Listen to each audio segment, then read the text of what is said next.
এই যারা রোজা ভেঙে ফেলে তাদেরকে আপনার হাদিসটা নিজেরা আজকে মুখস্থ করবেন, আর যারা ওই যে লাল কাপড় টাপড় লাগায় খায় এদেরকে এই হাদিসটা শোনায় দিবেন। পারবেন না ইনশাল্লাহ?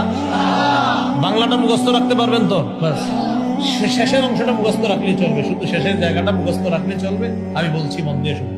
রাসূলুল্লাহ সাল্লাল্লাহু আলাইহি সাল্লাম বলেন, আমি ঘুমিয়েছিলাম, স্বপ্নে দুই ব্যক্তি আমার কাছে এসেছে, আমার দুই বাহু ধরে আমাকে টেনে নিয়ে গেছে, দুর্গম একটা পাহাড়ের কাছে আনছে।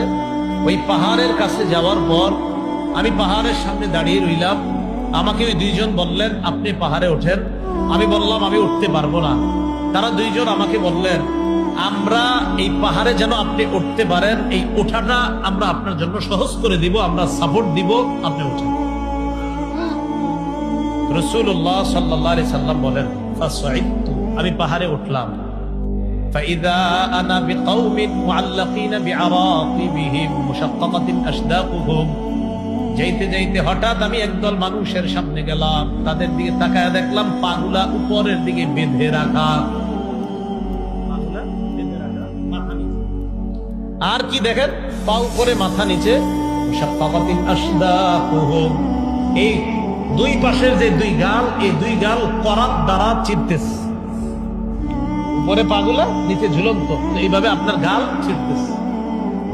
তাসিলু আশদাকুহুম দামা, এই পুরা গাল, এই চোয়াল সহ রক্ত পড়তেছে। কল্পনায় আনেন, দৃশ্যটা কল্পনায় আনেন, পা উপরে মাথা নিচে, দুই পাশের গাল থেকে রক্ত পড়তেছে। ব্যাপারটা কত ভয়ঙ্কর।